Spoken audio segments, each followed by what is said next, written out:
Sebelum kita bahas konsep routing, kita akan membahas dulu sedikit latar belakang. Beberapa karakteristik jaringan. Jadi sebelum kita bahas tentang konsep routing, kita harus mengingat kembali bahwa sebuah jaringan akan memiliki karakteristik yang terkait dengan struktur dan performance-nya. Yaitu diantaranya satu adalah topologi, speed, cost, security, availability, scalability, dan reliability. Kita akan bahas sedikit, mengupas sedikit satu persatu. Kalau topologi itu sebenarnya adalah blueprintnya, denah biru, rancang bangunnya ya. Kita bisa sebut sebagai gambar rancangan yang menunjukkan hubungan dan tata letak komponen. Bisa berupa topologi logis, di mana topologi logis tidak mengikut sertakan lokasi fisik. Bisa juga topologi fisik, yang menyertakan posisi fisik perangkat, ngadep utara, barat, timur, selatan, ada di lantai berapa, jalur listriknya pada dak sebelah kiri atau sebelah kanan, dan informasi geospasial lainnya, khususnya untuk dokumentasi instalasi dan sangat berperan dalam troubleshooting dan dalam ekspansi penambahan. Jadi kalau topologi adalah cetak birunya, nah karakteristik berikutnya adalah karakteristik dari ketersediaan sumber daya kecepatan. Kecepatan di sini maksudnya adalah kemampuan dia bisa mengirimkan sebuah data dalam satu satuan waktu. Datanya tentu saja kita akan gunakan satuannya nanti bit per second dan kelipatannya yaitu kilobit, megabit, gigabit, terabit, petabit, exabit, zeta, dan iota.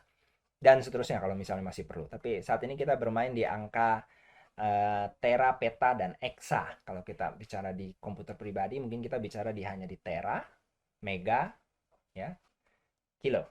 Tapi kalau kita bicara nanti di data center, kita akan bicara angka-angka dengan kelipatan lebih tinggi, tera, peta, exa. Berikutnya karakteristik lain adalah cost atau biaya atau harga. Setiap jaringan pasti memerlukan instalasi dan investasi awal. Setiap jaringan pasti memerlukan maintenance dan biaya operasional. Dan setiap jaringan memerlukan development, perkembangan. Kecuali kalau jaringannya dimiliki oleh organisasi yang mau bangkrut. Gitu. Tidak ada development kalau itu. Yang ada pemotongan terus. Tapi normalnya dan sehatnya adalah ada biaya-biaya tersebut. Dan itu tidak terlepas dari sebuah operasional jaringan. Karakteristik berikutnya dari jaringan adalah security, keamanan. Mari kita bicara jujur, kita tidak akan mau pakai sebuah layanan di dalam jaringan kalau kita tidak mempercayai itu aman. Kalian tidak akan menggunakan internet banking kalau tidak ada jaminan bahwa uang kalian tidak tiba-tiba raib, gitu ya. Tapi sebaliknya, kalau jaringan tersebut menjadi terlalu aman, itu kadang-kadang melelahkan juga penggunanya. Udah ditanyain password, tanyain lagi password kedua, habis itu tanyain dua pin factor, habis itu ditanyain lagi secret pertanyaan, dan begitu banyak password harus ganti sebulan dua kali, bingung sendiri kita. Ya, saya nasabah salah satu bank yang cukup agresif meminta pergantian password. Sebenarnya itu bagus, tidak masalah, itu sebenarnya bagus. Cuma saya melihat kalau dari sudut pandang orang yang non IT, bagaimana pendapatnya? Mereka pasti akan merasa, saya saja yang orang IT merasa cukup di apa ya?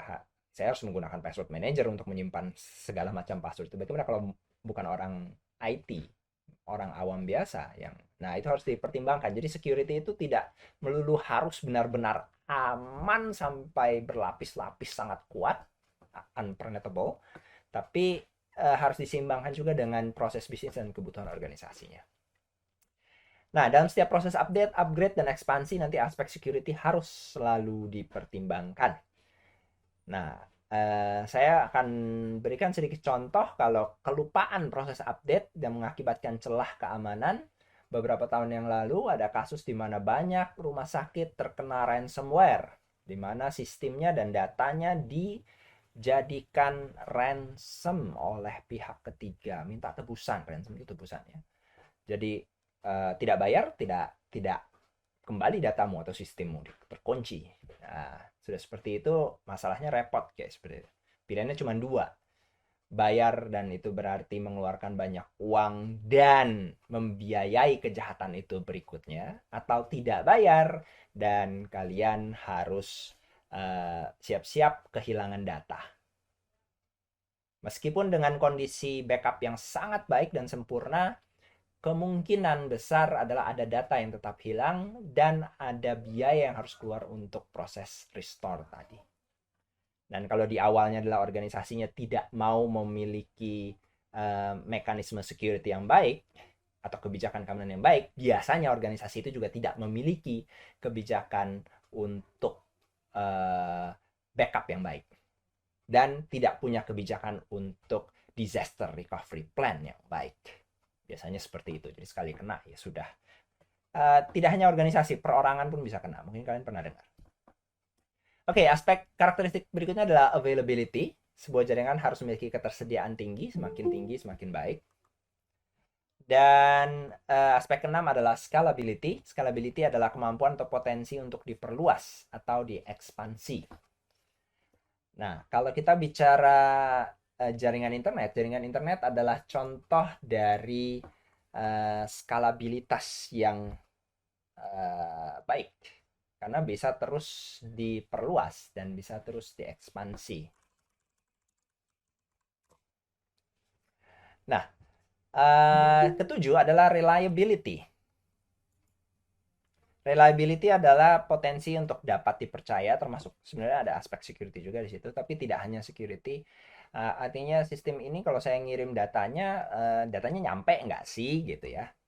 Nah, saya bisa gunakan tanpa rasa khawatir gitu data saya hilang, atau kalau saya simpan katakanlah di penyedia layanan bahwa data saya tidak digunakan untuk hal yang tidak semestinya dan yang lainnya.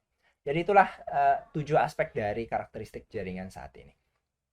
Nah, itu sebagai reminder, pengingat buat kalian bahwa ya jaringan itu tidak hanya kabel, media, dan perangkat, tapi juga ada aspek-aspek lain di dalamnya termasuk aspek administratif. Nah, kalau kita bicara jaringan yang besar, di mana banyak komponen-komponen jaringan yang saling berhubung, di mana lokasinya mungkin berjarak satu sama lain berjauhan, mungkin diperlukan mekanisme menghubungkan ujung jaringan satu dengan ujung jaringan yang lain. Ini sebenarnya bukan mungkin, tapi kondisi yang umum ya. Dan itu nanti diperlukan perangkat yang disebut router. Router itu bisa kalian anggap sebagai sebuah seorang polisi lalu lintas di perempatan jalan. Tidak ada lampu lalu lintas, tapi ada polisi itu. Dan polisi lalu lintas itu yang akan mengatur kendaraan-kendaraan yang lewat dan mau kemana dipersilahkan. Itu bisa dianggap sebagai fungsi kerja router, mirip seperti itu. Pertanyaannya adalah kenapa harus routing? Jadi jaringan yang digunakan saat ini merupakan gabungan dari berbagai sub jaringan atau rekan jaringan yang saling terhubung. Sehingga untuk memungkinkan komunikasi antar bagian jaringan yang berbeda diperlukan proses routing. Kalau kalian perhatikan di sini ada home office, ada central, ada branch gitu ya. Ini kalau mau menghubungkan antara home sama central kan harus melalui internet tuh. Nah, itu udah beda jaringan tuh. Jadi ada router di sini nanti bekerja nih. Biasanya sih modem router ADSL kita yang di rumah yang menghubungkan dua jaringan berbeda ini. Di internet sendiri sebenarnya adalah kumpulan router ketemu router yang kemudian akan mengarahkan paket kita berdasarkan pilihan mereka. Menurut mereka jalur terbaik yang mana. Lalu di organisasi kita sendiri, di perusahaannya mungkin saja menerapkan banyak router yang kemudian mengarahkan lalu lintas tersebut ke arah yang tepat. Routing dilakukan oleh router, dan router pada dasarnya adalah sebuah komputer. Jadi router akan memiliki komponen dasar seperti CPU, memori dan penyimpanan, dan sistem operasi. Sebuah router bisa kita anggap sebagai komputer juga, memiliki RAM dan ROM. RAM ya seperti memori utama lah begitu ya kalau di komputer biasa. menjalankan sistem operasinya, menjalankan file konfigurasinya, menjalankan routing table, buffer paket. ROM-nya adalah untuk menyimpan instruksi startup-nya, software diagnostiknya, dan versi iOS kecil untuk troubleshooting. Saya tidak akan membahas terlalu detail lagi mengenai struktur router Cisco karena sudah dibahas di Jarcom 1. Kalian bisa lihat lagi materinya di Jarcom 1. Hanya sebagai reminder saja bahwa router memiliki memori penyimpanan untuk konfigurasi startup. Di Cisco disebutnya NVRAM, Non-Volatile Random Access Memory, dan flash untuk menyimpan iOS-nya dan sistem file sistem lain seperti VLAN.dat. Ini catatan tentang VLAN. Dan ini contoh panel routernya ya. Ingat tidak ada port VGA, tidak ada port USB untuk mouse. Ada port USB tapi bukan kegunaannya untuk mouse sebenarnya. Kalau kita mau terkoneksi ya harus menggunakan kabel konsol, port konsol ya. Ini contohnya pakai konsol USB mini B. Dan kalau sudah ada IP-nya bisa diakses dengan network, via network menggunakan protokol Telnet atau SSH. Kita masuk sekarang, apa sih kerjaan router pada dasarnya ya? Router itu kan mengarahkan paket berdasarkan tujuan paket dan berdasarkan catatan yang dimiliki router tersebut. Jadi ini dua aspek yang tidak terpisahkan. Berdasarkan paket yang diterima dan berdasarkan catatan yang dimiliki router tersebut. Catatan di sini maksudnya informasi yang dimiliki router tersebut. Proses mengarahkan paket itu disebut dengan proses routing, di mana setiap router akan berusaha menentukan jalur terbaik mengirim paket. Paket itu kemudian akan dikirim melalui interface yang menurut router itu paling sesuai. Cara kerjanya bisa kita analogikan sebagai pelari estafet dengan tongkat estafet. Saat pelari pertama memegang tongkatnya adalah hak pelari pertama itu dan tanggung jawab pelari pertama itu untuk mempertahankan tongkat tersebut. Kita bisa analogikan tongkat itu sebagai paket datanya dan si pelari adalah routernya. Jadi berdasarkan proses yang dilakukan router tersebut, dia akan mengarahkan ke router berikutnya. Dalam analogi kita berarti dari pelari pertama dia akan serahkan ke pelari kedua. Saat dia sudah serahkan ke pelari kedua, sudah bukan lagi tanggung jawab dari pelari pertama. Pelari pertama sudah angkat tangan. Dia sudah tidak pegang tongkatnya. Konsepnya sama di sini, begitu router satu sudah forward ke router berikutnya, router tersebut sudah tidak lagi mengurusi tentang si paket data yang sudah dilepas tadi. Ada 3 jenis mekanisme proses paket forwarding pada router Cisco. Yang pertama disebut proses switching, yang kedua disebut fast switching, yang ketiga pesan sponsor adalah Cisco Express Forwarding. Kalau vendor lain katakanlah Huawei, Mikrotik, AT&T ya, ada beberapa vendor lain juga memiliki mekanisme forwarding yang dengan bahasa marketing mereka sendiri. Tapi yang akan kita bahas dalam mata kuliah ini dan yang semua mendukung adalah proses switching. Switching proses yang biasa dan beberapa nanti ada mekanisme fast switching yang kurang lebih cara kerjanya sama dengan antara merek satu sama merek lain. Pertama, proses switching merupakan mekanisme tradisional yang saat ini masih tersedia, di mana kalau paket masuk ke interface akan diteruskan ke bagian kontrol.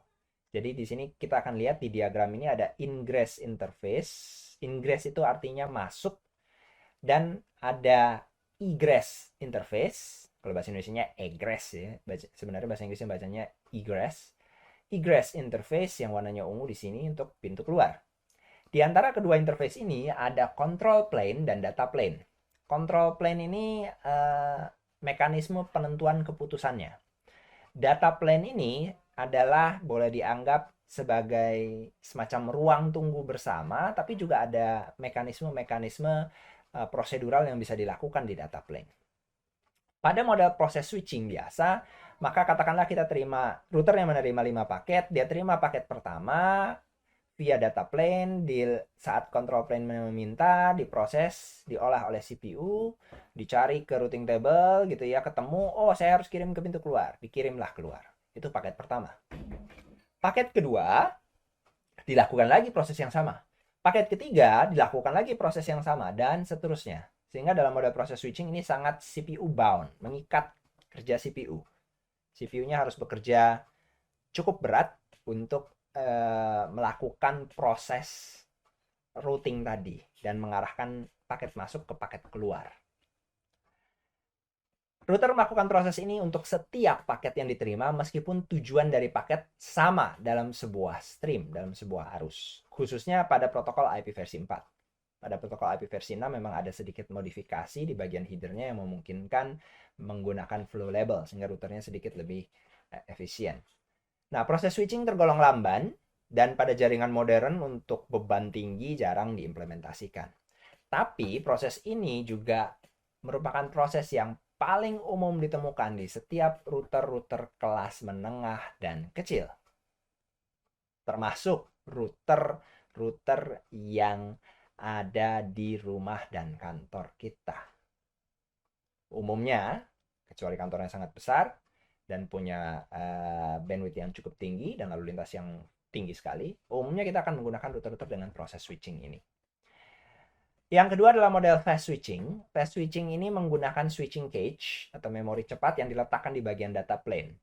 Sehingga kalau kita punya 5 paket dengan tujuan yang sama, hanya paket pertama yang melalui control plane.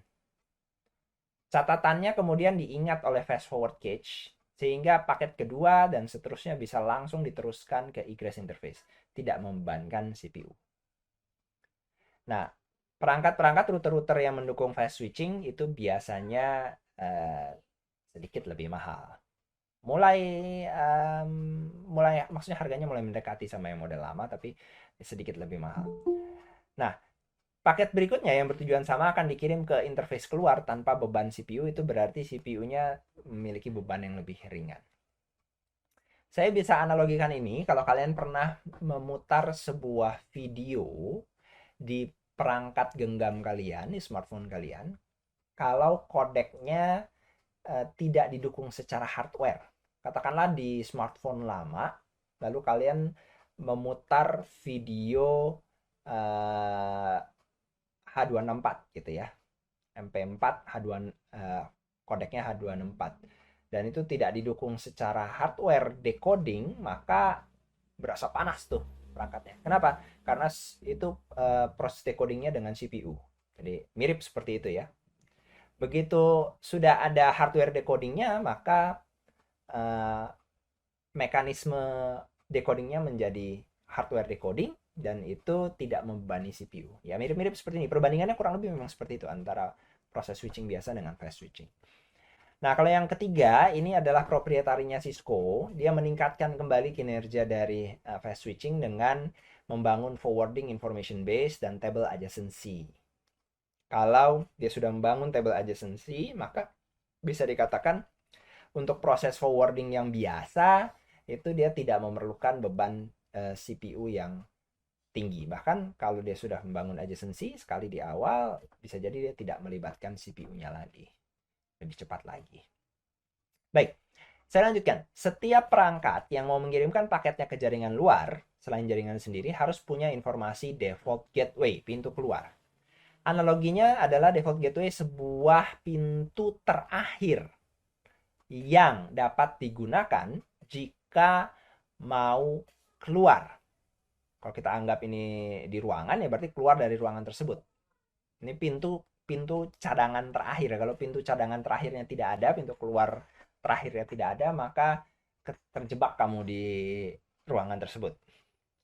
Sama halnya dengan perangkat-perangkat kita, kalau hanya mengirimkan paket sesama jaringan, lebih tepatnya dalam satu jaringan, katakanlah saya mengirimkan paket data dari smartphone saya ke laptop saya dan kedua-duanya terhubung ke WiFi yang sama.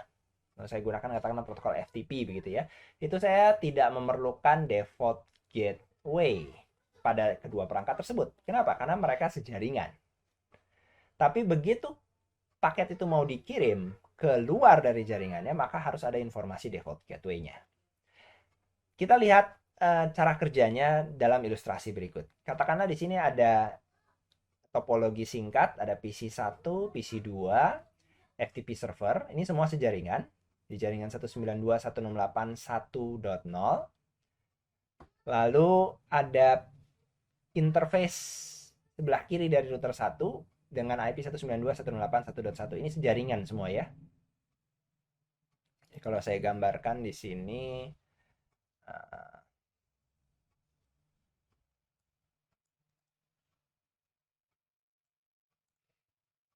ini sejaringan di sini nih. Nah, saya batasin itu ya. Ini sejaringan ya. Setiap perangkat ini, PC1, PC2, dan FTP server akan mencatat bahwa saya punya pintu keluar yang ini. Ini default gateway saya. Artinya kalau saya mau berkomunikasi dengan pihak luar, katakanlah si web server ini, di mana web server ini sejaringan dengan salah satu kaki interface di router 2, tapi beda jaringan dengan yang sebelah sini, maka kalau si PC1, PC2, atau FTP mau kirim ke web server, dia harus mengirim melalui pintu ini. Inilah default gateway-nya. Nah, contohnya adalah kalau paket dan frame dari PC1 menuju web server, PC1 ke web server. Kita bisa lihat bahwa alamat IP sumber adalah alamat IP PC1, 1.110 yang ini. Tapi destination IP-nya adalah 1.99 yang ini, tujuan akhir. Source MAC address-nya, AAA semua di sini, adalah alamat MAC address dari kartu jaringan PC1. MAC address layer 2 ya, IP layer 3. Kemudian, saat mau dikirim frame-nya, semoga kalian masih ingat dan harus ingat kembali perbedaan antara segmen, paket, dan frame. Paket berisi segmen. Paket ada di dalam frame. Jadi urutannya paling luar, paling pertama dibentuk itu adalah dari data menjadi segmen, lalu segmen menjadi paket, paket menjadi frame. Frame itu layer 2, paket itu layer 3. Di sini kalau kita bicara paketnya, paket itu kan batasnya sampai sini. Ya. Maka alamat source IP dan destination IP adalah alamat-alamat end devices. End devices di sini adalah alamat kirim dan alamat terimanya. Tapi saat kita bicara di layer 2-nya, source MAC address-nya adalah yang ini, tapi ditujukan ke MAC address 11111 yang ini. Alhasil, frame-nya sebenarnya bukan dikirimkan ke web server, tapi frame-nya dikirimkan ke gateway. Itulah kenapa kalau kalian periksa konfigurasi di perangkat kalian pasti akan menemukan ada alamat gateway. Kalau nggak ada alamat gateway-nya gimana, Pak? Dia tidak bisa berkomunikasi dengan jaringan luar. Tapi bisa berkomunikasi dengan sejaringannya. Maksudnya di sini PC1 tetap bisa ngobrol dengan PC2 tanpa adanya gateway. Gitu. Oke, berikutnya. Nah, untuk memahami sebuah jaringan dengan lebih baik, sebenarnya kita memerlukan dokumentasi perangkat jaringan yang lengkap. Yaitu informasi seperti nama perangkat, interface, IP address, default gateway, semua harus ada. Dilengkapi dengan dokumentasi yang menghubungkan semuanya, topologi, dan tabel pengalamatan. Kalau kita sudah memiliki dokumentasi yang ini, yang lengkap ini, barulah nanti kita bisa bicara, saya bisa mengkonfigurasikan routing. Nah, ini adalah contoh konfigurasi IP secara statis di perangkat Windows. Saya tidak bahas, kan pasti tahu. Ini yang secara dinamis pilih opt-in automatic. Nah, pakai DHCP server. Dan ini adalah contoh konfigurasi di router untuk pemberian konfigurasi dasar seperti hostname, lalu passwordnya, password untuk client console, password untuk client VTY. Ini sudah dibahas ya di Jarkom 1. Saya skip, kasih bannernya, simpan konfigurasi ke NVRAM. Nah, yang mau saya bahas di sini mengingatkan kembali ya, pemberian IP address mengaktifkan. Ini pada router 1 artinya masuk ke gigabit Ethernet 00, yaitu yang ini, gigabit Ethernet 00. Kemudian diberikan IP address dan dinyalakan. Dilakukan hal yang sama untuk 3 interface lain. Karena si router ini punya 3 kaki.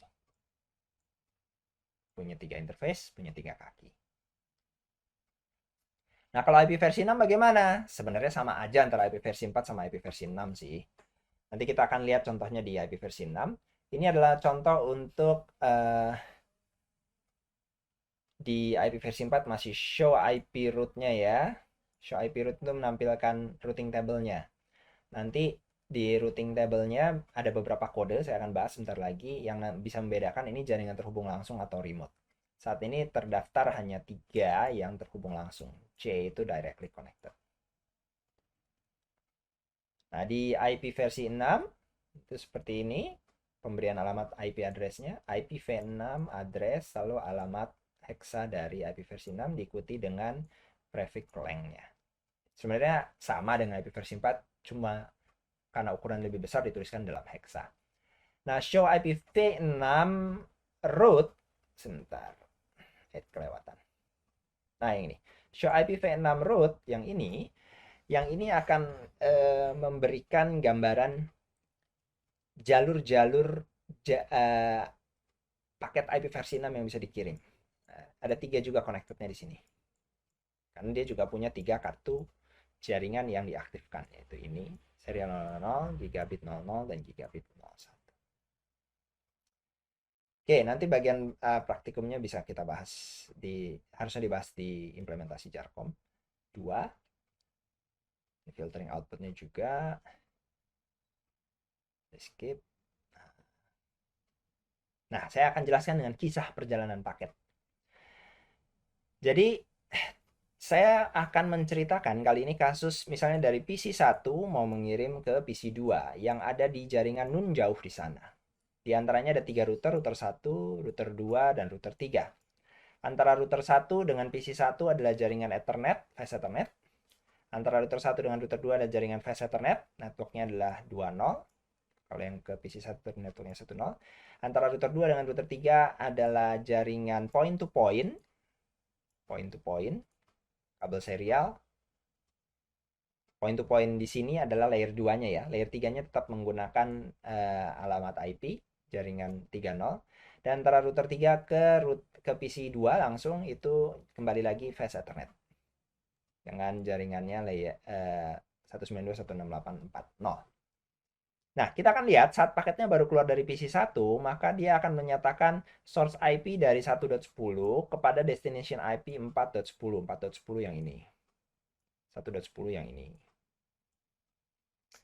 Lalu dia akan menyatakan saya kirim ke mana? Ke sini. Yaitu ke frame-nya dikirim ke kartu jaringan router 1. Jadi destination MAC-nya adalah 0010. Bagaimana dia bisa mendapatkan informasi 0010 ini? Dengan melihat catatan ARP-nya, Address Resolution Protocol-nya. Jadi protokol ARP berfungsi untuk memetakan dan mencatat hubungan antara alamat IP dengan alamat MAC. Alamat layer 3 dengan alamat layer 2. Itulah kenapa kita harus masukkan dalam konfigurasinya tadi, konfigurasi IP dari si PC1. Mana sih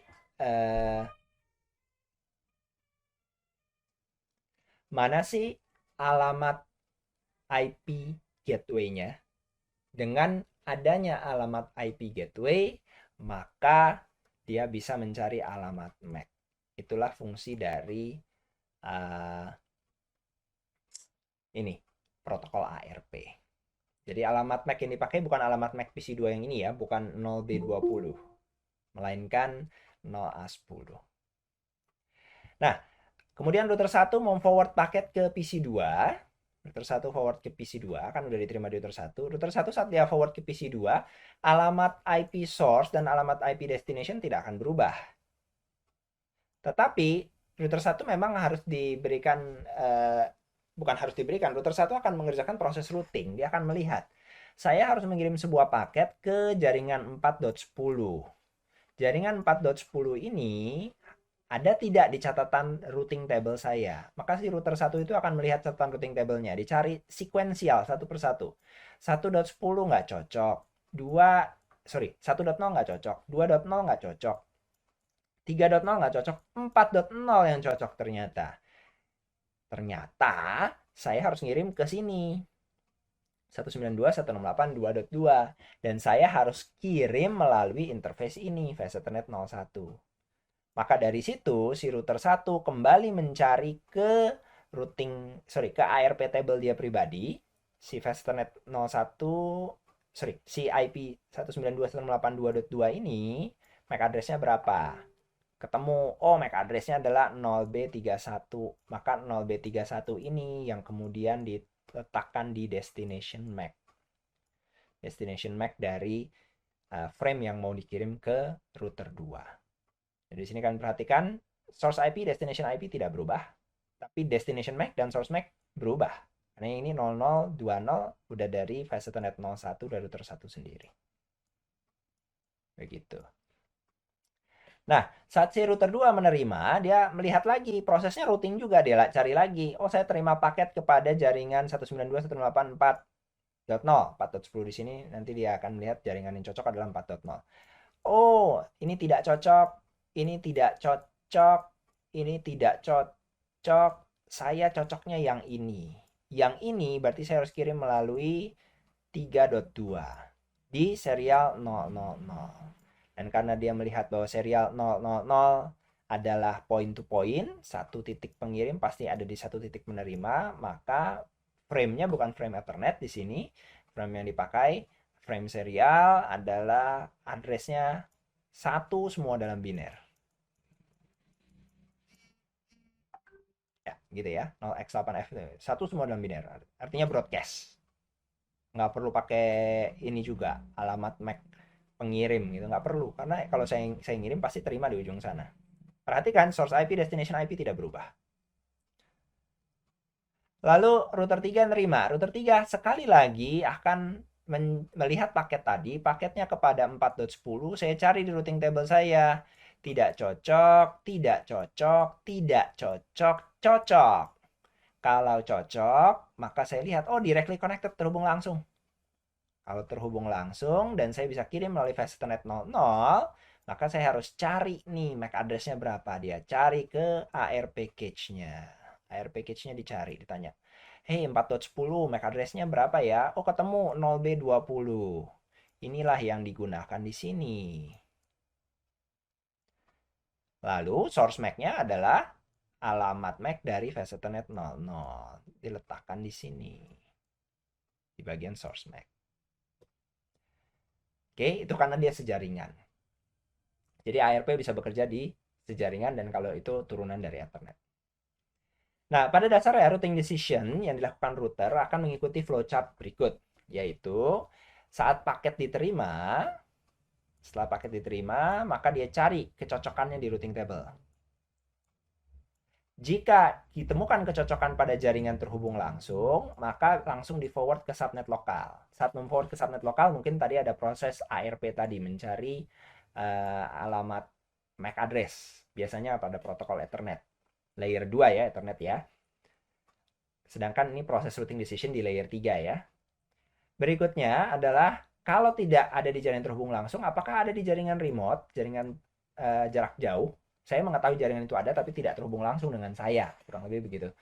Oh, ada, maka saya kirim ke next hop IP atau interface yang tercatat di routing table-nya. Kalau tidak, dia akan menanyakan, dia cari apakah ada gateway of last resort, apakah ada pintu keluar cadangan terakhir buat routernya. Biasanya di router itu pada routing table-nya diisi dengan nilai 0000. Tidak hanya di router sih, di klien juga. Jadi kalau kalian buka di root print-nya kalian, saya akan contohkan di sini, root print. Kalian bisa lihat di sini, contohnya dari IP versi 4. Pada komputer saya yang ini ada quad 0 untuk IP versi 4, 0000, netmask 0000, itu artinya gateway-nya pintu keluarnya melalui IP 192.168.1.1. Ini sebenarnya alamat IP gateway saya, dan interface-nya adalah alamat IP yang diterima di kartu jaringan saya, yang digunakan kartu jaringan saya. Ini adalah default root ya. Sorry, kalau ini client, ini disebutnya sih pintu keluar sebagai gateway biasa. Tapi kalau pada router informasi seperti ini yang disebut dengan gateway of last resort. Akan dipakai jika semua jaringan yang lain tidak cocok, ini akan dipakai. Maka dia akan kirim ke catatan gateway of last resort tadi. Biasanya ke router berikutnya. Bagaimana kalau nggak ada? Kalau nggak ada, dibuang. Router nggak mau pusing. Saya terima paket, saya tidak ketemu harus kirim kemana, saya tidak punya pintu keluar cadangan terakhirnya, maka saya buang, saya drop saja. Nah, itu proses routing decision. Demikian video kali ini. Jangan lupa untuk menyaksikan video penjelasan berikutnya. Terima kasih. Bye-bye.